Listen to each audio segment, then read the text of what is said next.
Nakipag-date ako sa lalaking nakilala ko online.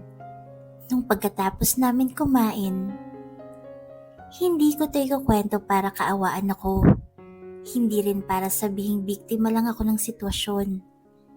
Ikinukwento ko ito dahil may mga pagkakamaling kapag hindi mo na ilabas, paulit-ulit kang babalikan sa gabi. Paulit-ulit kang tatanungin ng konsensya mo kung saan ka nagkulang, kung saan ka naging mahina, at kung bakit mo hinayaang mangyari ang isang bagay na alam mong pwede mo sanang naiwasan. Hanggang ngayon malinaw pa rin sa isip ko ang gabing yun. Kahit pilitin kong kalimutan, kahit sabihin kong okay na ako, may mga sandaling bigla na lang ako napapatigil. Parang may humihila sa dibdib ko, pabalik sa eksenang yun.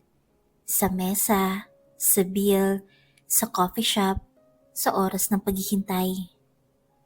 Kung babalikan ko ang simula, hindi naman ako naghahanap ng problema. Hindi ako naghahanap ng taong manlalamang sa akin. Isa lang akong babae na pagod na sa paulit-ulit na takbo ng buhay. May trabaho ako, hindi man kalakihan ang sahod, sapat para sa pang-araw-araw. Pero may nanay akong may sakit, may maintenance, may check-ups. May gamot na hindi pwedeng palampasin. Kaya kahit may sahod ako, bihira akong makaramdam ng ginhawa. Madalas inuuna ko sila bagong sarili ko. Kung may extra, sa bahay na pupunta. Kung may konting ipon, para sa emergency. Hindi ako sanay gumastos para sa luho. Hindi ako sanay sa mamahaling lugar. Hindi ako sanay sa mga lalaking mukhang sanay sa ganung mundo. Kaya siguro nung una pa lang, dapat nag-ingat na ako. Pero tulad ng maraming babae, dumating din ako sa puntong napagod akong maging matatag. Napagod akong palaging ako ang nagbibigay. Ako ang nag-a-adjust. Ako ang umiintindi. Gusto ko lang ng kausap. Gusto ko lang maramdaman na may pumipili rin sa akin. Doon ko siya nakilala. Isang gabi nag-scroll lang ako sa phone ko. Walang inaasahan hanggang sa may pumasok na notification. Hi, kamusta ka? Walang emoji, walang lande, walang bastos na intro. Nag-reply ako. Noong una hindi ko pa alam ang buong pangalan niya. Isang palayaw lang ang gamit niya sa app. Pero kalaunan, nang mas tumagal ang usapan namin, sa kanya sinabi ang pangalan niya. Tawagin na lang natin siyang Marco. Hindi raw yun ang buong pangalan niya. Pero sabi niya, iyon ang tawag sa kanya ng mga kaibigan niya. Simple lang daw, madaling tandaan. At sa totoo lang, bumagay sa kanyang pangalan. May dating, may kumpiyansa, may tunog ng isang lalaking alam ang direksyon ng buhay. Unang beses niyang ikinuwento ang sarili niya, isang gabi na pareho kaming puyat. Sabi niya, galing daw siya sa Bulacan. Lumaki raw siyang sanay sa diskarte sa buhay. Hindi raw siya mayaman nung bata pa. Pero nagsumikap daw siya. Marunong daw siyang mag-ipon, marunong dumiskarte, marunong humawak ng pera. Habang nagkukwento siya, hindi siya nagyayabang. Hindi siya nagmamalaki.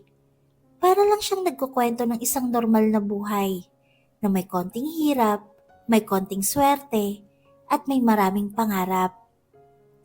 Sabi niya may trabaho raw siya na hindi niya pwedeng ikwento ng detalyado. Hindi raw dahil iligal, kundi dahil mas gusto raw niyang low-key. Mas gusto raw niyang tahimik ang buhay niya. Ayaw daw niya ng komplikasyon. Nung una, hindi ko yun question. Sa isip ko, may mga tao talagang pribado. May mga lalaking hindi mahilig magyabang online. Minsan tinanong ko siya, bakit hindi ka mahilig mag-post ng pictures mo?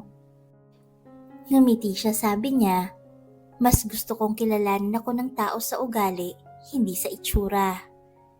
Doon ako lalo napawaw. Hindi siya yung tipikal na lalaking nagyayabang ng kotse, ng pera, o ng kung ano-anong luho. Tahimik lang. Pero ramdam mo ang kumpiyansa. Ramdam mo na may direksyon siya. Madalas niyang banggitin na may kotse raw siya, pero hindi niya ipinagyayabang. Parang normal lang, parang hindi big deal. At dahil doon, mas lalo akong naging kampante. Sa isip ko, siguro maayos talaga siyang tao. Tuwing tinatanong ko kung bakit ayaw niya ng video call, lagi siyang may mahinahong sagot. Hindi ako sanay, sabi niya minsan. Mas gusto ko yung personal, sabi niya sa isa pang pagkakataon. Mas totoo kapag harap-harapan, dagdag pa niya. At sa bawat sagot niya, unti-unting bumababa ang pader ko. Hanggang sa isang gabi bigla niyang sinabi, "Alam mo, gusto na talaga kitang makita." Hindi siya nagbiro, hindi siya nagmadali. Diretso lang, parang pinag-isipan. Hindi naman agad, dagdag niya. Kapag ready ka na. Nang nagyaya siyang magkita, kinabahan ako. Hindi ako agad pumayag. Ilang araw akong nag-isip. Ilang gabi ako nag-overthink. Paano kung hindi siyang nasa picture? Paano kung may masamang mangyari? Paano kung mali ang kutob ko? Pero nanaig ang isang tanong. Paano kung totoo siya? Pumayag ako. BGC daw. May alam daw siyang masarap na restaurant. Sagot daw niya. Hindi ako sanay sa BGC. Alam kong sosyal. Alam kong mahal. Pero inisip ko, baka naman minsan, pwede rin akong lumabas sa comfort zone.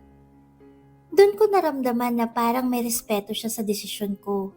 Hindi niya ako pinilit, hindi niya ako minadali.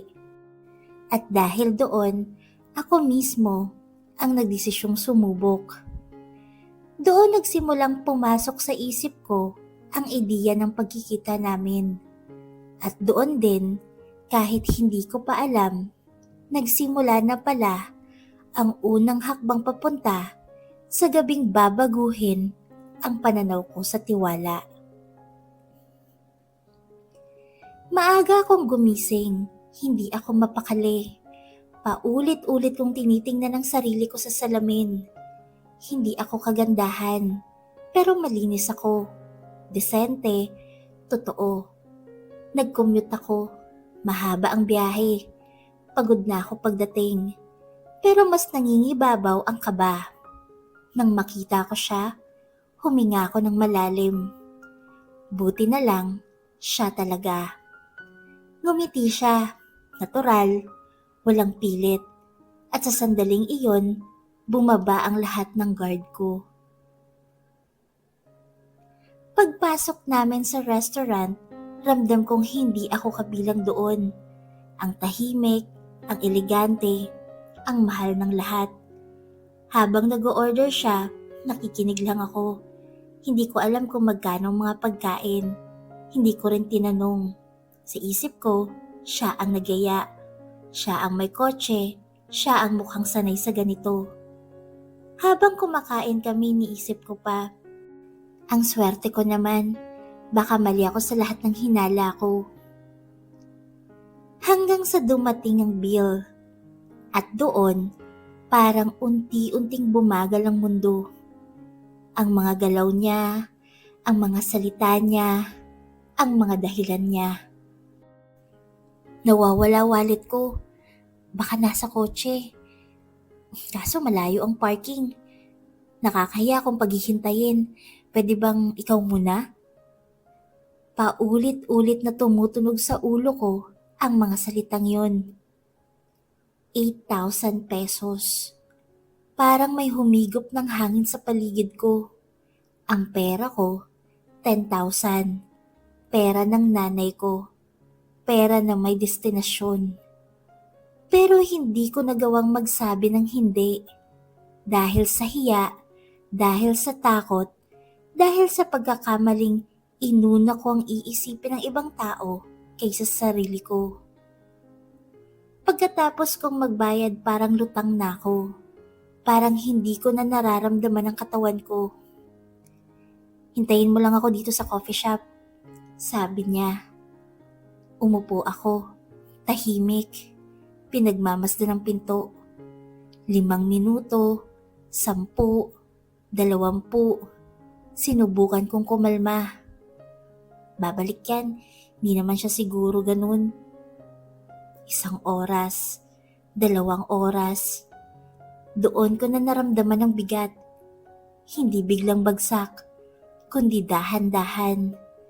Parang ulan na una ay ambon, tapos unti-unting bumigat hanggang mabasa ka na ng todo. Hindi na siya bumalik. Hindi ako magulgol. Tahimik lang ang iyak ko. Nakayuko, hawak ang phone, paulit-ulit na binubuksan ng chat namin. Sin, wala, tahimik. At doon ko sinabi sa sarili ko ang salitang matagal ko nang iniiwasan. Niloko ka. Pag-uwi ko parang mas mabigat ang mundo. Ang bawat hakbang ko parang may kasamang sisi. Hindi ko alam kung paano ko haharapin ang nanay ko. Hindi ko alam kung paano ko ipapaliwanag ang pagkawala ng pera. Pero mas mabigat ang tanong, bakit ko hinayaan? Ilang araw akong tahimik, hindi ako makatulog. Paulit-ulit kong binabalikan ang bawat eksena. Kung tumangi ba ako, may magbabago? Kung nagtanong ba ako, iiwanan ba niya ako agad? Kung mas naging matapang ba ako, maiiwasan ko ba ang lahat? Unti-unti, naintindihan ko. Hindi ko kasalanan na naging mabuti ako. Hindi ko kasalanan na nagtiwala ako. Pero responsibilidad kong matuto. Hindi lahat ng gwapo ay mabuti.